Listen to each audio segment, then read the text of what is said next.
Hello and welcome to Ahead of the Curve. This is your host, Jonathan Gellner, and thank you so much for joining us today.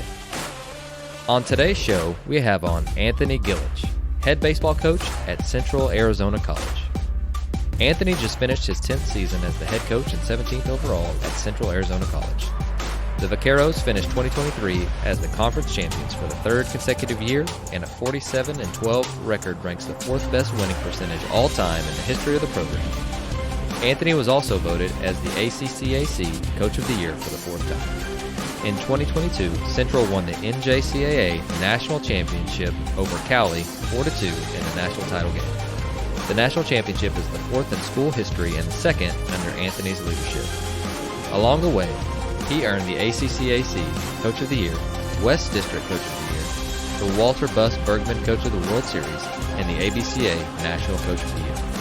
They finished with a 59-13 record, which was the most wins in school history. So on the show, we discuss how to get buy-in, what advice he would give to new head coaches, and why they make a big deal over the small stuff. You're going to love this episode with Anthony Gilich.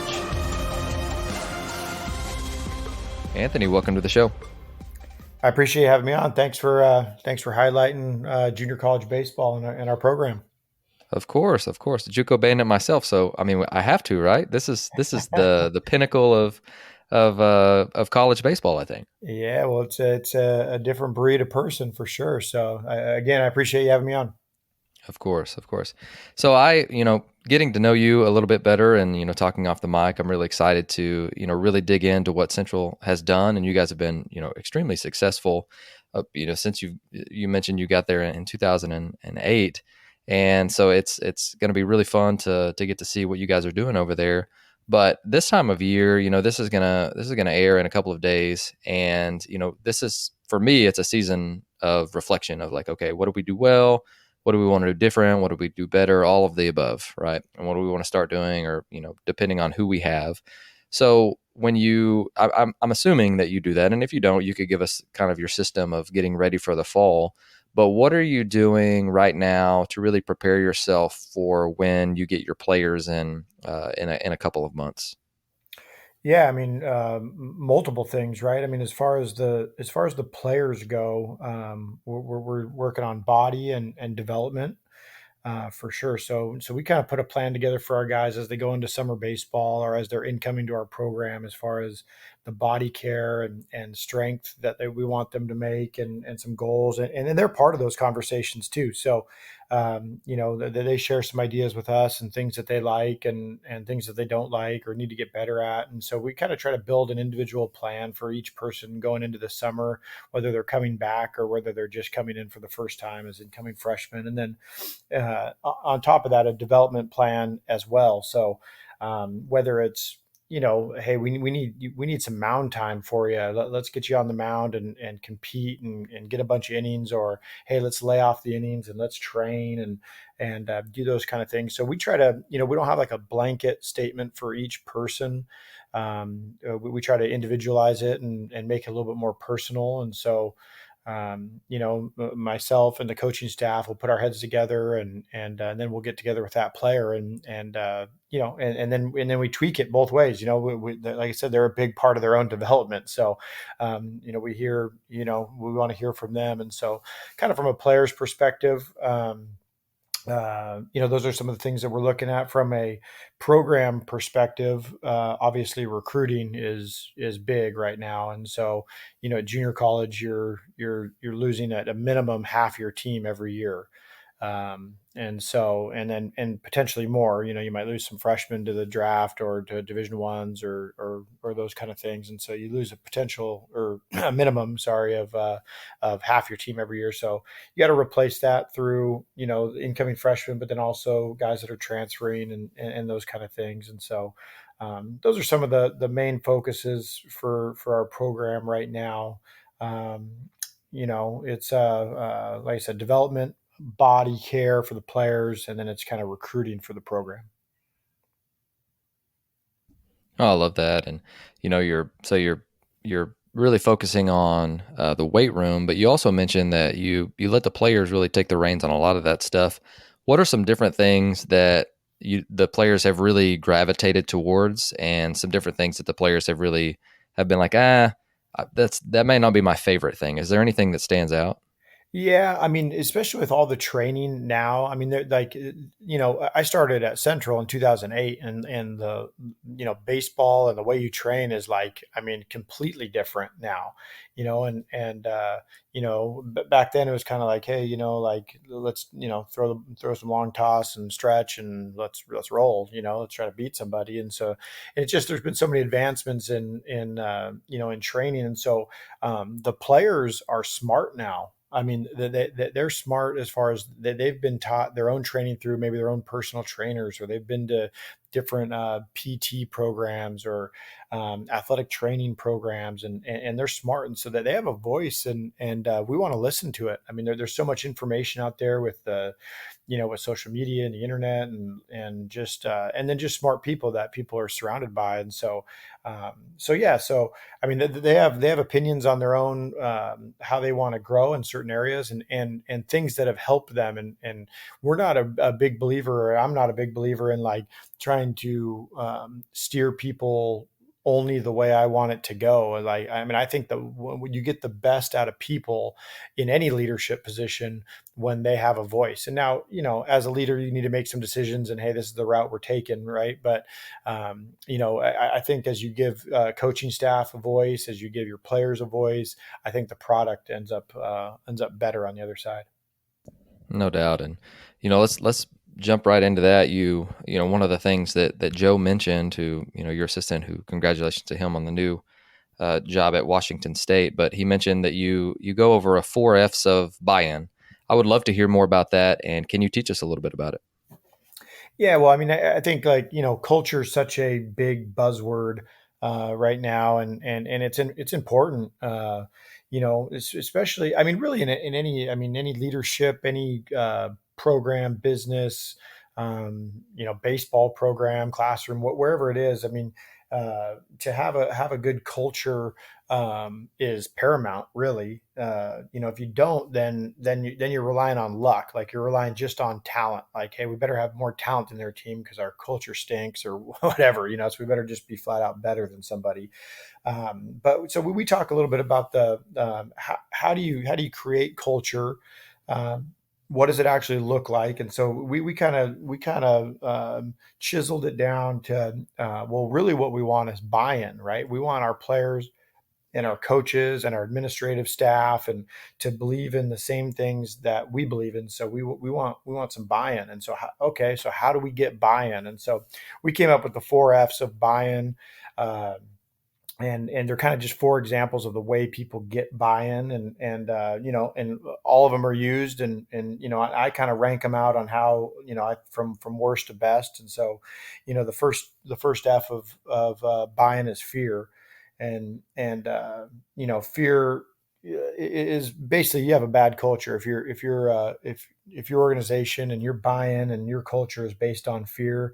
You have a bad culture, and because you're going to get minimum results. I mean, if I'm in a culture that is based on fear, I'm only doing the minimum so I don't get reprimanded, or I don't pay some consequence, and I just don't think you get the best out of people. Now, I do believe that you need to have accountability and those kind of things, so, and rules, and some discipline for sure. So don't get that confused. But if your culture is just based on fear um, punishment, and if you don't do that, then this happens, you're not going to get the best out of people. So that's number one.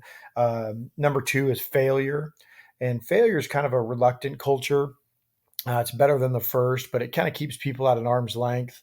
Um, it comes from both sides. It comes from the player side and the coaching side. The player side is like, hey, coach, I'm not going to do it that way. I'm going to do it my way first until I fail, and then I'll try it your way. Like, I've always been really good at bunning, and so I'm going to do it my way. And then if I stink at it, then we'll do it your way. And there's some benefits to that for sure. A lot of young coaches have a failure approach culture, and it's because maybe they're not quite confident enough in their own beliefs yet. And so they say, hey, why don't you try it your way first? If it doesn't work, then I'll try to figure out a way for you to do it. And so I certainly fell into that when I was starting out as a coach. Like, hey, I'm not exactly sure what my beliefs are, and so how about you just do it the way you've always done it, and then we'll adjust from there. And so I also think that, going back to what we talked about before, that kind of gives people a voice. And so we have a phrase here that is called disagree and commit. And what that means is I want guys, strong minded enough, prepared enough, smart enough to disagree with the decisions that I make as the leader. Uh, but I also want them to be loyal enough, humble enough to commit to the decisions that's made. So what that means is, like, if we're in a room and we're talking about players development, or we're talking about the practice plan of the coaches, I want the coaches to be able to stand up and have a culture where they say, hey, Gilly, I think we could do it this way better, and they're prepared and they're smart, and they've research maybe the drill they want to do, and hey, this is why we're going to get something out of it. But they're loyal enough to commit to whatever decision is made. Okay, we heard you out. We made a decision. This is the route we're going, and then everybody jumps on board. And so that's a big part of our culture: disagree and commit. The third F in there is follow. And that's kind of my best way to describe that one would be the like the Patriot way, right? You just walk into an organization. Wow, they've been dominating for years. You look around, it's a great environment. I don't really understand it quite yet, but I'm just going to jump on board because it's always had success, always delivered results. And so, I'm gonna jump right in. You look around and you're like, man, these guys, and it doesn't mean they always have to win or those kind of things, but man, I love the way these guys work, or I love the way they're prepared, or I love the way they communicate. Like, I'm on board with that. And so that's follow. So there's fear, failure, follow, and then the last one is faith. And faith is not necessarily in a religious text sense, but like more of in a trust. And so, if you get to that point where there's faith in your organization, and people believe in each other, and hey, I don't understand quite why Gilly is asking me to do my base running this way or my catching that way, but you know what? I believe in Gilly, so I'm gonna do it. Right? I'm gonna try it. I'm gonna give him some honest feedback and those kind of things. It just opens up lines of communication. So yeah, those are the four F's of buy-in that we talk about. Fear, you got a bad culture. Failure, you got a reluctant culture. Follow, you got a good culture. And faith, you got a championship culture. And I think that's what we're all striving for. And that one, the last one, takes a little bit of time to earn that. Sure. Does it go in that order usually? Like, so let's say you're getting freshmen in August or September. Does it usually follow like that order of you have to go each of those steps to get to where you want to go? I think 1, 2, and 3 are all where you potentially can start. And then the faith, the last one, is something that's earned, and that takes a little bit of time. But like, your own personality will allow you to start with, hey, I'm gonna start it with fear or failure or follow. Like, if you already have a good culture in place, then they might walk in the door and it's just like I said, they walk in and they're like, man, I don't know exactly what's going on, but the sophomores or the seniors or whatever type of program you have, man, I love the way they work. I'm going to jump right on board and do it how they're doing it. Mm-hmm. But the fear, failure, and fall, I think, is the starting point. 1, 2, and 3 are the starting point, and then you're trying to get to that faith. Now, out of the 1, 2, and 3, I would rank them that way, like fear being the worst, failure second, and then follow third, Mm-hmm. as far as the best one goes. And then that leads into the faith if you can get there. Understand that. So with that, you took over the job. It's been a little while, but let's you got a lot of coaches that are listening who are either transitioning to new jobs or getting their first head coaching job this time of year. So I want to know, looking back, what were some things you did and to really set yourself up for success? And you were the assistant there, which really helped. You had an idea of the program and the players. But what were some things that you felt like led to your success? And then if you could go back, what were some things that you might do differently? Well, I know the piece of advice that I kind of try to give new, at least head coaches. I mean, I thought I was prepared. I was like, man, I'm gonna rock this thing, right? Like I'm gonna get after this thing. I've been an assistant here for 7 years. I've tried to take on as much responsibility as I can, take as much off the head coach's plate, just so I can learn it. As far as scheduling and ordering equipment and practice planning and the whole deal. And I thought I was so prepared, and it was a huge reality check. When you go one seat down, and now nothing moves unless you move it, right? And so, and I think the two things that I wasn't quite prepared for, that I try to impart kind of on other coaches and my own coaches when they get head coaching jobs and those kind of things, is one, just it becomes a lot more about the administrative side when you become a head coach, right? Unfortunately, like it'd be cool if you just were on the field at all times, but it just, you got to be good and organized with the paperwork and the eligibility and scholarships and budgets and those kind of things. And so, unfortunately, it becomes a little bit more about that. I mean, all the coaches, we like to be on the field, but that was one thing that I wasn't quite prepared for, how much of that would take up my time. And then the biggest one was that I was not, and I hadn't even considered, was coaching the coaches. And I just assumed that, like, everybody was going to do what they were supposed to do, and they didn't, and that was my fault, because I didn't give them any direction. And I thought about the players and how I'm going to organize the players and get them moving, and I didn't give really any of the coaches any ownership. I didn't give them direction. I didn't paint the vision for them, and that was a big flaw of mine in year one. And I think we could have been a lot better had I been prepared for that. And so going into my second year, that was a big focus of mine, to, like, it just like hit me right in the face that, like, man, I didn't do a very good job of that, to start out. And so, because I don't know, I mean, some of those guys, they were your peer, as far as, or you're both assistant coaches the year before, and now you're the head coach and they're assistant. And so it, like, the relationship changes and a little bit. And so that was a tricky part for me, and something that, I had to learn the hard way in year one. I get that completely, and it's tough to really do that. And then you feel like, I'm sure, the longer you've done it, the more comfortable you do with you feel with doing things like that. And we all want to be coached, and that's why you're on here today. I'm trying to learn from you, and you're trying to grow yourself too. So it's not like we're above coaching too. So I think that's a big thing too. And leadership is a little lonely. I think I've noticed that too. You're like, okay, like, now everything starts and stops, at the top of the head of the organization, whatever organization that is. And you're like, okay, like, this is definitely much, much different. So I just went through that experience for the first time. And so I completely get with what you're talking about. Yeah, it's tricky. Like I said, it's just it's you're on an island at some points, but I mean, that's part of being a leader, right? I mean, you got to be, and I think that's why young coaches have a tough time doing that, just because that they haven't found their voice yet, or they haven't found what's important to them yet, or they haven't failed enough to, like, shape their own personality or belief system or standards and those kind of things, and then be strong enough to implement them. And so, yeah, so it's definitely tricky. I mean, it's a work in progress. I Hmm. mean, I'm trying to learn and get better every day, for sure. I mean, I got a long way to go as well. Don't we all?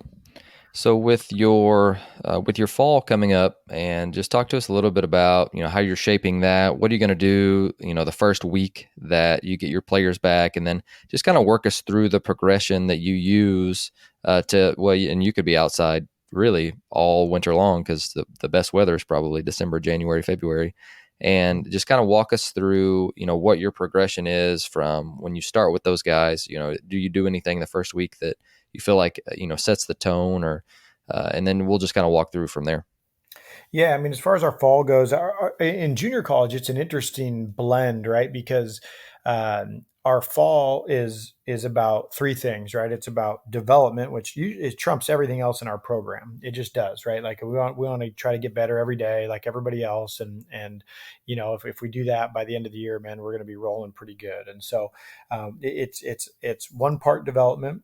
in the fall, it's one part identity. Like we have a whole new team every year. And so, it's not like at the 4-year level where, hey, we have 7 new players or 8 new players or something. Like we're going to have, 20 plus new players. And so, we got to try to find out, a little bit of our identity and I think, going back to like culture and team identity, I think like, a good leader has to be willing to adjust to the personnel they have. So maybe I'm a big believer in the running game and speed and those kind of things, but we're not quite built that way that year. And you have to adjust to try to bring out the best attributes of your own team. And so we're trying to, it's development, identity, and then we have this other piece that we need to consider is the showcase portion of our own team. So like in junior college, most of our guys are getting recruited in the fall. And so, like you have to train. We're trying to build identity, but you also want them to like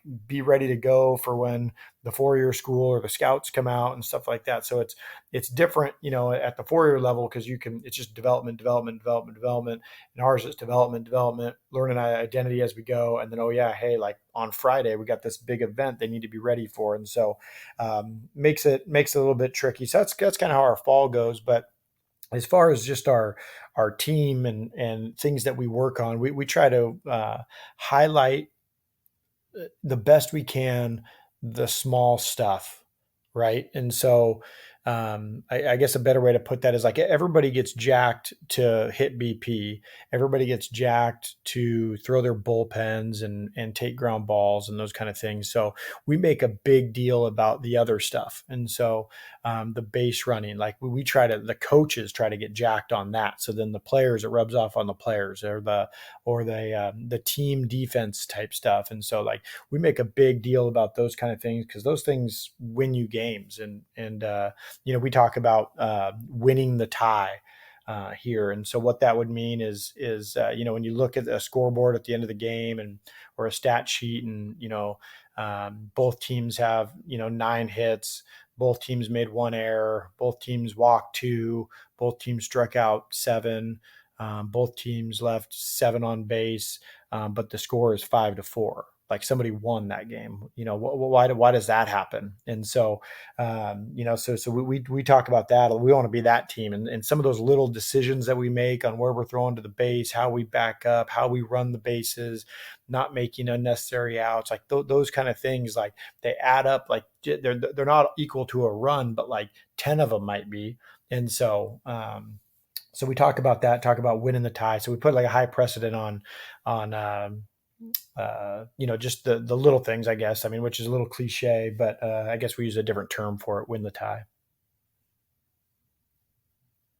No, I really like that. That's really good. And, coming into, college, I'm sure, and being at the level that you're at too, you're getting some very elite baseball players. Do you get any pushback with the little things? And, they do this all the way up, like having firsthand experience on seeing, what people do all the way, at every level. All of this stuff really matters and all of this stuff is practiced, but you get high school kids and they're like, oh, this is, little league stuff. Or, you get college kids and I'm sure they're like, oh, this is high school stuff. You get any pushback with any of that stuff? Not typically. I mean, I think we do a good job of one. I think the culture's in place. Everybody thinks it's important, but two, we do. We kind of do our homework on the front end in the recruiting process. So we want guys that those things are Sure. important to them.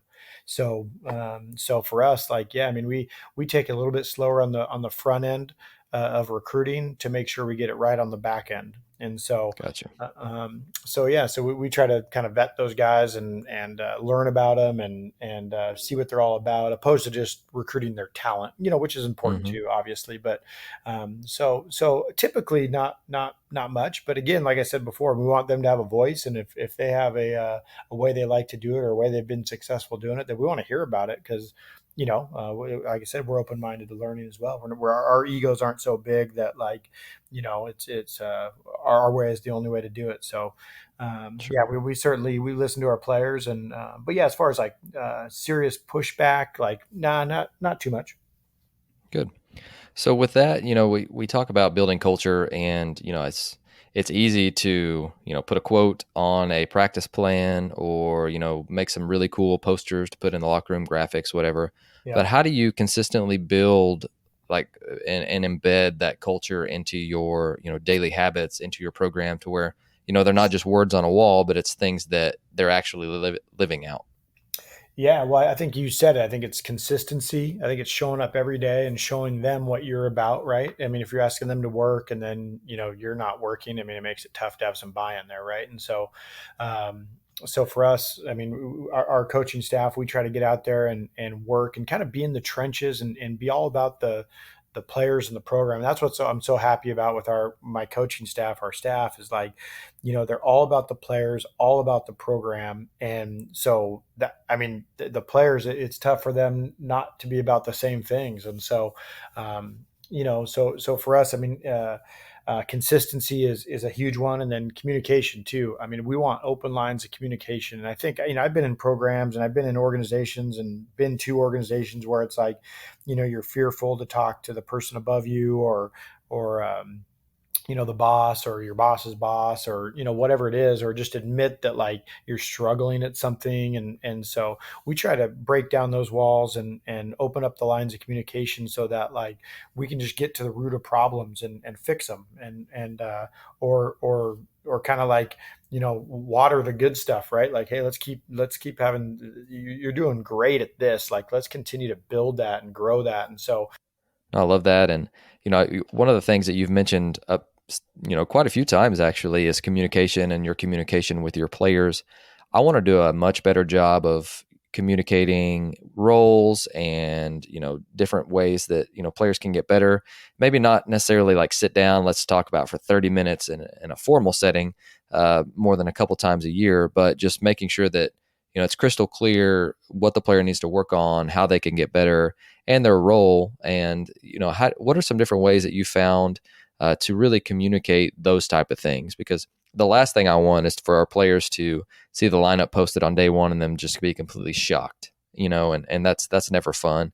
And there's always things that are that you'll be in and out of the lineup at times, and there's different things that you do, and you're trying to communicate those things. But what are some, let's say you go through the fall, you have sat down, this is right before they leave for Christmas break, winter break, what are, or maybe when they get back, how do you conduct those type of preseason meetings? Yeah, I mean, just honesty, really. I mean, we just shoot them straight. There's no sense in sugarcoating anything or those kind of things. I mean, we try to be as honest as we can, and then give them a plan on how to execute what their goals are. So, like, hey, right now you're in a role where you're behind the other shortstop, right? And these are the reasons why. But hey, if we continue to work on X, Y, Z, then we can get there, and then as coaches we need to continue to work on X, Y, Z, so they have some belief in you that like you haven't given up on them and those kind of things. And hey, when your moment is called, you're going to be ready. And so we have an open policy to come in and ask questions, and if you ask questions, be ready for the answer, right? And it's nothing personal, it's nothing that I don't care about you. It's just hey, this is where you stand right now. And I tip my hand every game, right? Like the 9 guys in the lineup are the guys who I think give us the best chance to win that day, and tomorrow might be a little bit different. And I try to communicate that with the guys, and they're certainly open to ask questions as well. And so yeah, I mean, there's no better way than just being honest with them. And if you spend enough time in practice watching and talking amongst the coaching staff as far as what they see, and it paints a pretty good picture of what players can do. And then you just, as a coach, you try to put them in the best places to be successful for themselves and for the program. And so, yeah, I mean, there's no better thing than just being straightforward and honest with them, and then helping them out on the areas they need to improve. Sure. Can you give us an example of, let's say you did have a backup shortstop who ended up being like a guy for you? And we all have those. This probably happens every year, but give us an example of, a guy that wasn't where they wanted to be in January, and they, you had a conversation and they took that to heart, and they continued to work. And how did you, I don't want to say maneuver that situation, but I can't think of a better term. But how did you navigate? Maybe a better one. How did you navigate that situation to where that led to them being, successful in the end? Yeah, I mean, one player that comes to mind is Jalen Ray. He was a player. It wasn't so much from the fall to the spring; it was more from season to season. And so, for him, he's an Australian kid. Came over in the 21 season, and it's right on the heels of COVID. He wasn't allowed to travel in that fall.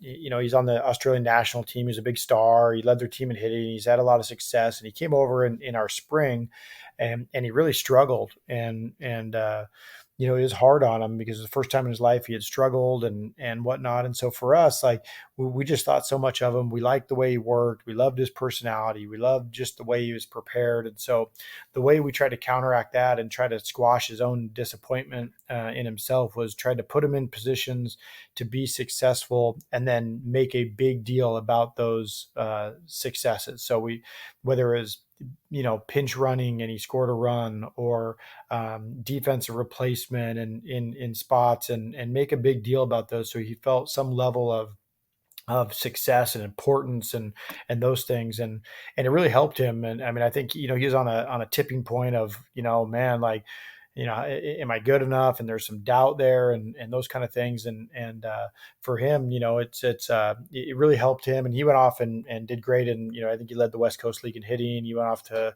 the following year we won a national championship, and he was what a huge piece in it. And went off to Division I last year and did great. And so yeah, for us, like it was just important that we identified that there was a little bit of a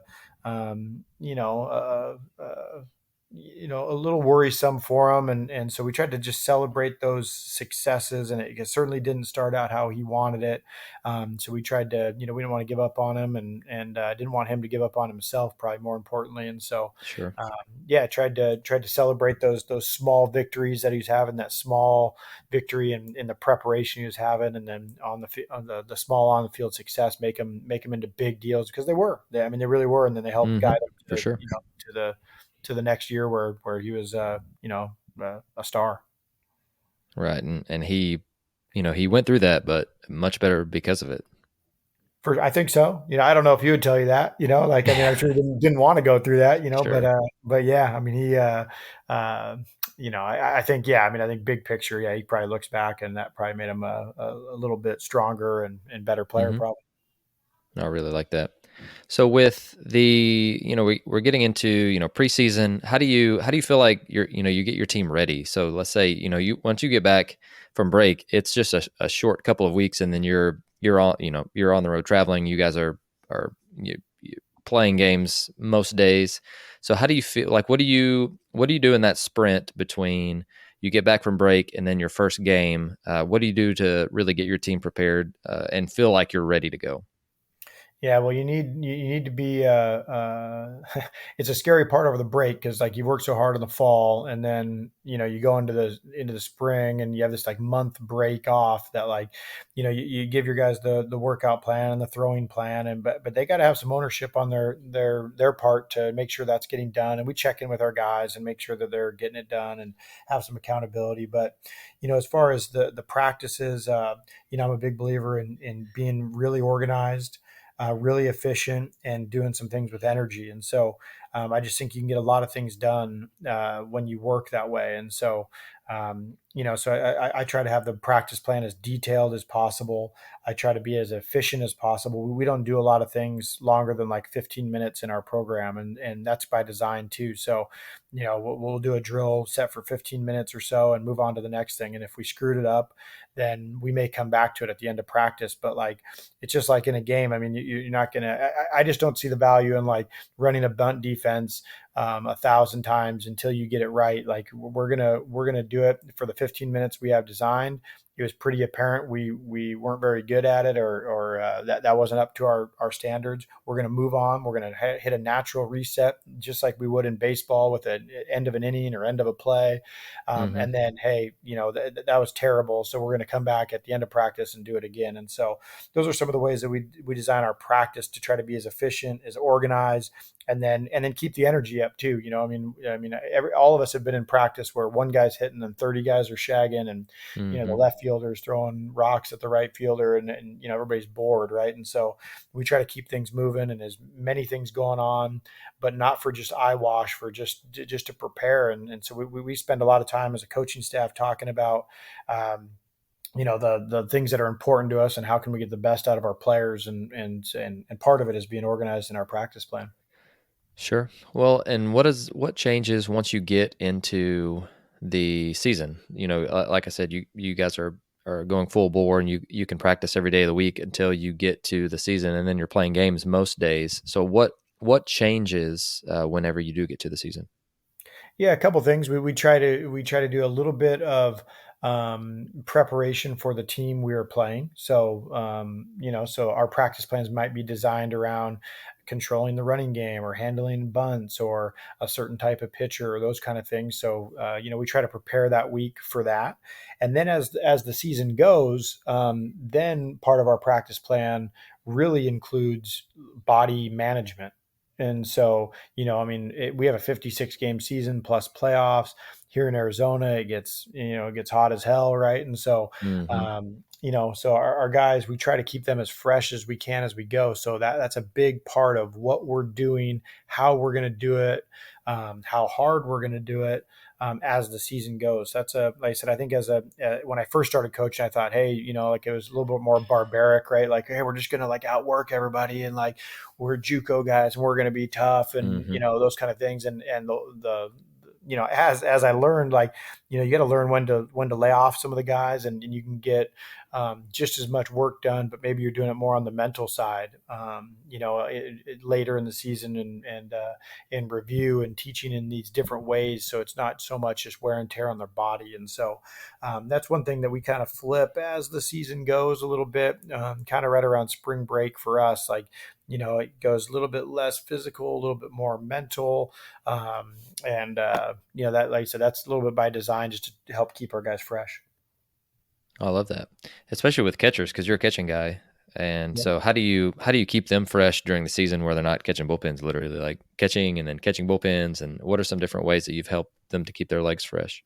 Yeah, body care. We lay off. We're lucky for us. They don't have to run the bases for us. So, like, we're allowed to have courtesy runners in our league, and so, Mm-hmm. that's one big way. Like, we lay off the base running for them.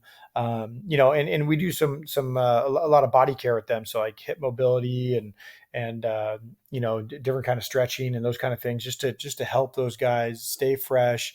They get in the training room probably more than anyone, just as a preventative measure. Just on a prehab type thing, is whether it's ice baths and those kind of things, just to make sure. I mean, you can't. One thing I've learned over the years, you can't fake catcher. Right. And Mm. so, Yep. any other position on the field, you can probably insert somebody for a game or two or even a week, but catcher, you're screwed if you don't have a catcher. So you got to keep those guys healthy, but I mean, as far as the bullpens and those things, we like our guys catching bullpens. I mean, I think that's their best training tool, um, other than being in game. So we like getting them off the machine, but we certainly like them catching the bullpens, and their drill work is kind of like their tee work, and their machine is kind of like soft toss, and Mm-hmm. their bullpens are kind of like BP, right? If you're comparing it to a hitter, and then their games are like the game. So we like our guys to catch pens and those kind of things. But yeah, I mean, we have to do a little bit of load management. So the running and those kind of things, we lay off the catchers probably more than anybody. Sure. No, it makes sense. So with that, let's get into preparing for postseason. You've been very successful winning two NJCAA national championships and getting your guys ready. You've got several conference championships, and how do you know, or how do you prepare those guys to be ready for those moments? And it's there's a lot of different philosophies, and I would love to hear yours. Yeah, I mean, I think there's a lot of different ways to win, for sure, and every team's a little bit different. But like I said, I mean, just to piggyback on what I talked about just a minute ago, was one of the biggest ways is our body management. So I won't go too much into that just because we just talked Mm-hmm. about it. But body management is a key, I think, late in the year, and making sure you're getting your work done and your reps, but not overdoing it where our guys are sore and break it down. I don't think anyone's 100% quite at the end of a season, especially after you play 56 plus the Plash. You might be in game 70 or something and played 20 plus games in the fall or whatever. So I mean, you're pretty deep into a season, and so one thing that we do that we try to prepare, and it's something that we talk about. We talk about Game 7. Um, all year long. So, nobody has to explain what Game 7 is, right? Like, I mean, Game 7, it's all on the line, and it's an elimination game and those kind of things. So we try to treat every practice and every game that we play like it's Game 7. And Mm-hmm. so, and we That's talk good. about that. And if you're, willing to run hard, slide hard, tag hard, lay out head first into a dugout to make a catch in Game 7 of the national championship or whatever, then we should be willing to do that in our fall game or in our opener or in the non-conference game that everybody on the outside says it isn't very important and those kind of things. Well, to us, it's Game 7. And we're going to try to win those games, and we're going to try to kick your ass, right? And so, like, those things are important to us, and so that when we actually do get into a Game 7, there's some consistency there. There's not a level of panic. We've been preparing for this moment all year. You know what? We've already played 56 Game 7s, and so for us, it's usually when we get into those moments, it's the same level of I don't want to say pressure, but like same level Mm-hmm. of importance for us. Just because we're playing in the national championship, it should be no different than the fall game that we played, against Mesa Community College or whatever. And so, we try to keep it consistent, and that's something that we talk about all year. Game 7, you hear us talk about that all the time. It's Game 7. It's Game 7, and we put it Mm-hmm. on a lot of things as reminders, and so that helps us as we get ready for the postseason, because I think a lot of people in the postseason try to act differently than they do all year, right? They coach different, they play different, they feel pressure different.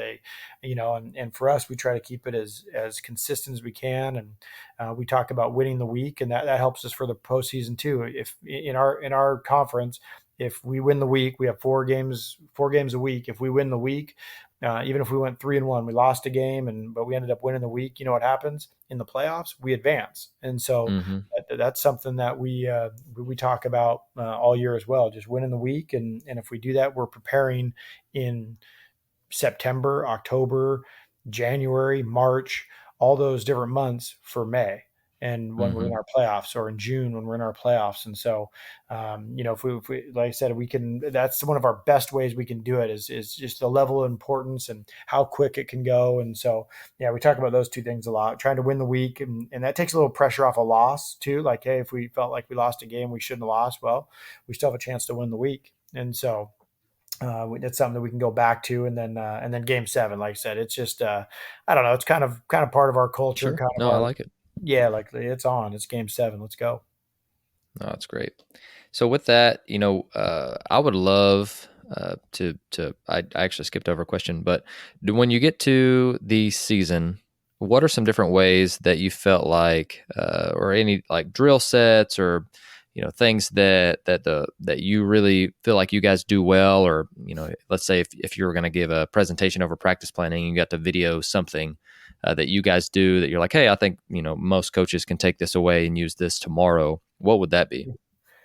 Yeah, we have there's one drill that probably comes to mind that I mean, there's a lot of drills that we like and believe in, but we put a high precedent on handling the ball, and just throwing the ball straight, right? And Mm-hmm. and uh, and so the guys that they always tease me because I say the phrase handle the ball like 1,000 times a season, right? Handle the ball, and Mm-hmm. so Oh yeah. it's just important for us. So we do a drill called Whip It, and so what Whip It is it's just a defense out there, and a coach fungoing balls, and so we always imagine there's a guy on second base just for the rotation of the drill. So we hit a ball to the outfield, and there's a runner on second, so the ball's coming to the plate, and so we got to handle the ball as they're throwing it in, and they're throwing it into the the cut guy, whether it's the first baseman or the third baseman, depending on what direction we hit the ball. And at that point, the ball has to touch every base with a tag. And so, as the ball's coming in, the catcher can relay it to the plate. He can say cut two, he can say cut three, and that starts it. And so let's say on this scenario, he says, whatever, relay. And so it comes to the plate, catcher gets it, makes a tag. Now he has the option to go to third, second, or first to throw the ball next. And so he can make that tag and back pick a guy at first base. And so first, the guy covering first base gets it, makes the tag, and now he can go to second or to third. And so he throws it across the diamond because there's going to be a play at third. That third baseman catches it, makes the tag, right? And now the only place that he has left to go is second base. That's the only place that hasn't been touched yet. The pitchers in this portion, they all yell two, whatever the last base is, because they're locked in and they know where the ball's going as well. So everybody's yelling two on the last one. We throw it there and we make the tag, and that's one round. And so we try to hit all our outfielders with that. So maybe we have, two at each spot. So we'll go around maybe, do this 6 different times. And it's just playing catch with some energy. And our guys, we call it whip it. The guys are, whipping it around and throwing from a little different arm angles and you got to make a tag with it, and then an exchange and another throw and a decision on which base to throw it to. And like I said, there's no wrong base other than if it's already been there. So if it hasn't been there, you can throw it any base you want. You can throw to a lead base, a back base, anything like that. And so, for us, I always tell the guys it's a little bit of a separator for us. Like the better we're doing whip it, the better we're playing. And we do whip it pretty often. And so the better we're handling the ball and those kind of things. So we do whip it. I don't know, like at the beginning of the year, we do it pretty often. At the end of the year, we might do it once a week. And so the better we're doing that, is just it's a predictor and of our season. It's like, man, we're playing pretty good right now. We're doing this drill pretty good. And when we're sloppy and throwing it around and it takes 12 different balls to even get through it because all of them are on the fence or something, we can't handle the ball, then we're obviously playing pretty sloppy and probably opening the door to get beat a couple times. No, I'm with you. So I got a couple quick hitters before we go, and let me first off by saying thank you so much for coming on and letting me grill you for a little while. But the first one I've got for you is what is something that you have recently dug into, or what's something that has made you a better coach lately? Yeah, I think every off season, and I wish I would have done this earlier, but every off season, I try to audit myself, right? Of like, hey, what do I need to do to get better? Like kind of we talked about earlier about coaching the coaches and those kind of things. And so, Sure. I wish I'd have done that from even when I was an assistant coach. I just started it when I was a head coach, but I think I'd have been better for it. But so every year I try to audit myself. And so recently, the thing that I've really been diving into and is bullpen management. And so I think as a head coach, I think that's where I can infect the game the most and impact the game the most, more so than calling a slider or a curveball or a fastball or bunt or hit and run. I just think like those decisions on like how guys get prepared from the time they're sitting in the dugout in the 4th inning to getting ready to go and then actually being inserted in the game in the 7th inning or whatever it is, and how that works and those decisions whether to leave the starter in or not. I think I found that those are the biggest decisions that impact the game for me. And so I've tried to do a lot better job on that. And so, I've called a lot of people and a lot of people I trust and have these conversations like you and I are having on just those certain topics. And so I try to pick out a topic a year that I really want to dive into. And I try to only pick one so that I can like fully immerse myself in it, opposed to like, hey, I want to learn about these 10 different things. And then it kind of gets watered down. And so I've never done one twice, but I've done bullpen management twice. That's the only one. And so, and just, find out the routine and you hear all these different ideas from these great coaches and great minds and, these people you trust. And then you kind of formulate your own idea and how it works for you and chew up the meat and spit out the bones, so to speak. And make your own, philosophy on bullpen management. And so it's really helped me in different areas,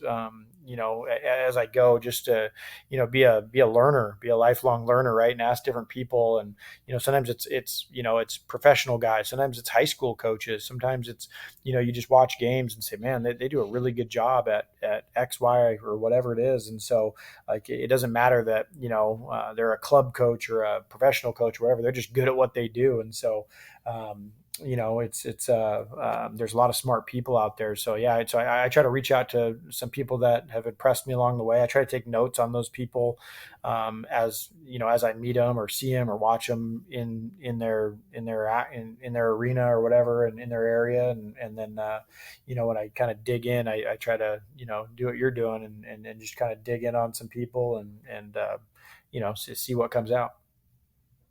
I love that. So what advice would you give to us, or some different things that have really stood out to you that have helped?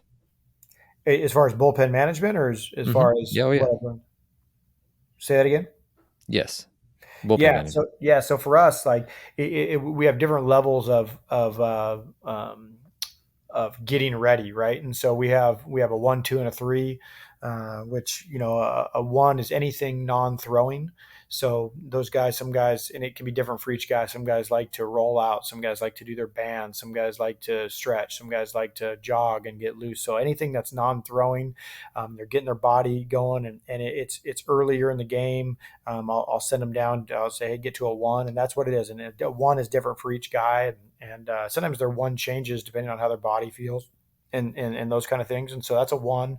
When I ask them to get to a 2, as I'm starting to think about them, it's catch play. Them and the catchers are playing catch in the bullpen, but they're not throwing with intent off the mound. So they're just getting loose, and I try to each guy that you got to learn your guys a little bit, because every guy needs a little bit longer runway than others. Hmm. And so some guys need a long 2, and some guys need, a couple throws, and they're ready to go, and those kind of things. And so that's a 2, and then 3 is full intent off the mound, getting ready to go in the game. And so, we have 1, 2s, and 3s, and that's helped me kind of hold guys back as well, because a lot of times they say, hey, go down and start getting ready, like they're going and getting hot right off the bat. And so it allows me to kind of just hold them back a hair. I only want you at a 1 right now, you shouldn't be throwing, and then 2, I That's see the good. game Yeah. see the game unfold, or hey, like, you were on my mind, but we just put up a 7 spot in the top half or something. Hey, let's just stay at a 1. I was going to get you to a 2, but now we don't need you to get to a 2, or whatever it may be. And so Hmm. and then you really can't overdo 1. You really can't overdo 2 unless you do it multiple times early in the game. Like, maybe I got somebody to do a 2 in the 3rd inning, and then got them back up in the 5th inning to a 2, and then back up in the 7th inning. That might disrupt what they're doing. But like, once they're doing like a full catch play, like, hey, it's just catch. You're just playing catch. And then 3 is full intent, ready to go, throwing off a mound, ready to go in the game. And then from there, I really try to. A lot of people say 1-to-1. I think that's too much. Like 1 pitch in the bullpen for 1 pitch in the game. I limit it to more like 1 pitch per hitter. Because I think once you're hot, every bullet you throw in the bullpen is probably 1 less you're going to throw in the game at that point. If you're a reliever, you usually come in there with high intent and ready to go. And so for us, like I said, once you're hot, you're still getting your 8 on the mound. Don't forget that. So for us, yeah, we try to slow them down a little bit. Once you hot, you wave your hat. I'm hot. Like, okay, chill out. Maybe just 1 pitch per hitter at the most, and then from there, you're still getting your 8 on the mound. And then let's go. Let's go try to win a game. I love that. So next question is, what are your standards and rules, and how do you, let's say that, whatever, you can pick one that I broke. How would you make sure that I didn't do that again? Yeah, we don't. I don't even have like a list of rules. Honestly, I have what we call leadership principles.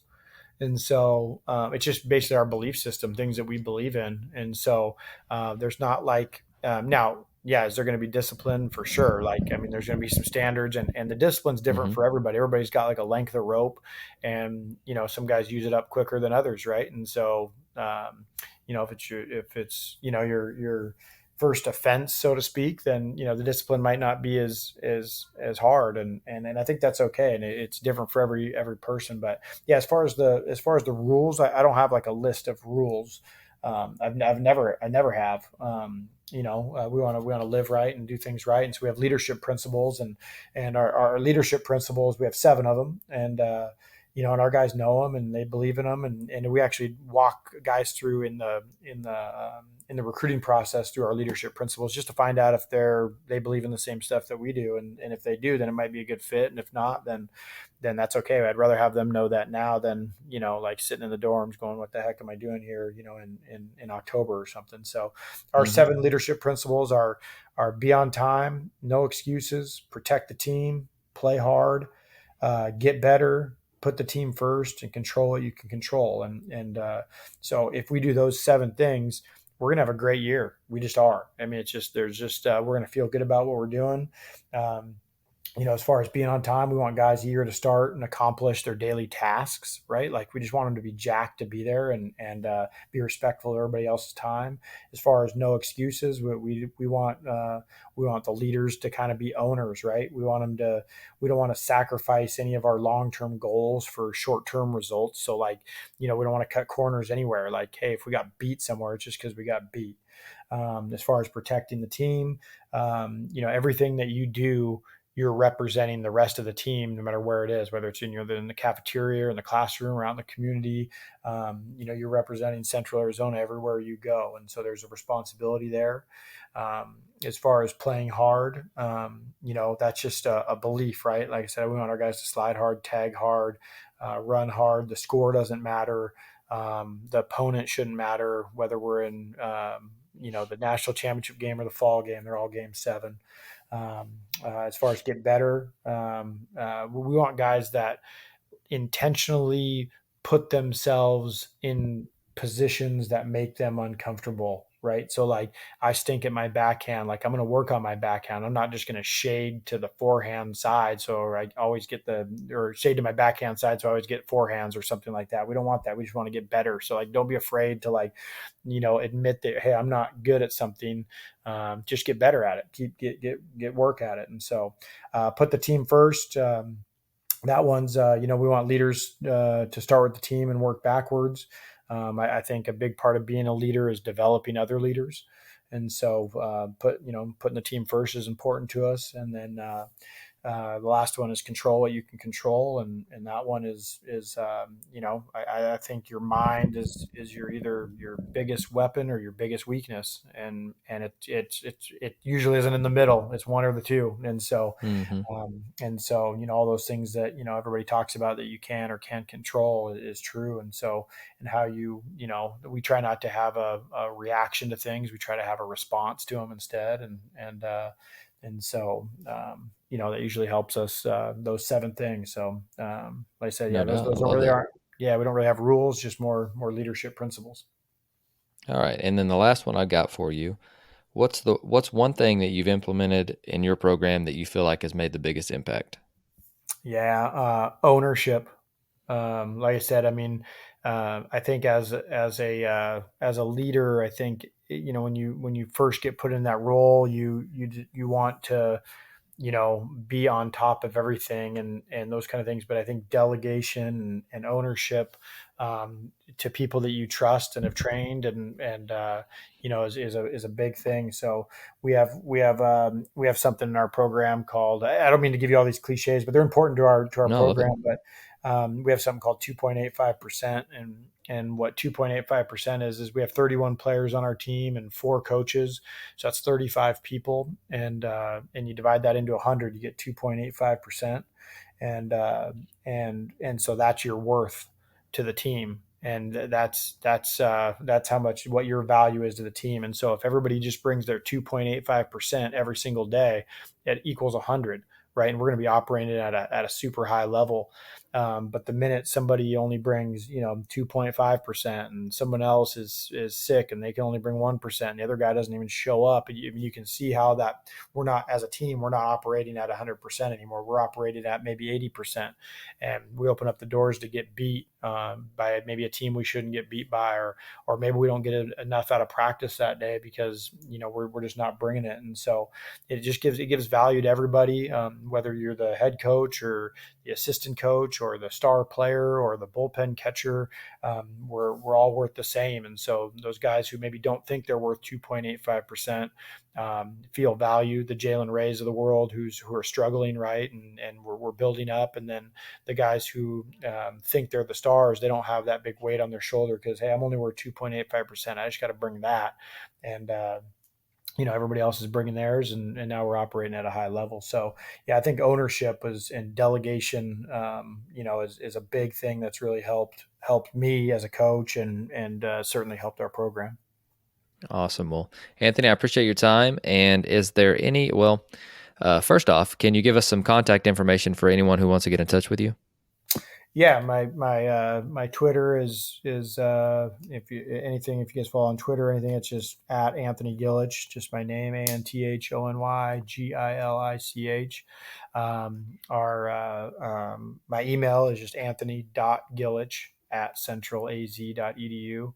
Would love to touch base with anybody. Yeah, I mean, you reach out through email, and from there, obviously, we can exchange contact phone information or anything like that. But yeah, if you want to follow me on Twitter, or I get a lot of content from there as well. Awesome. Well, Anthony, I appreciate your time. Is there anything else that you'd like to tell our listeners before you go?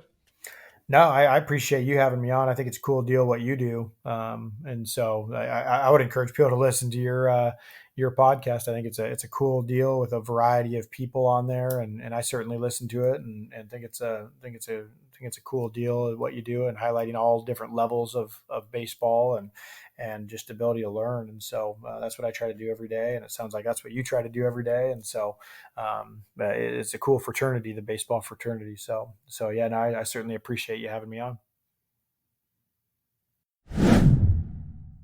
Thank you so much for listening to Ahead of the Curve.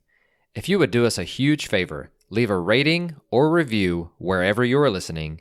And if you enjoyed this episode, share it with someone and tag us on social media.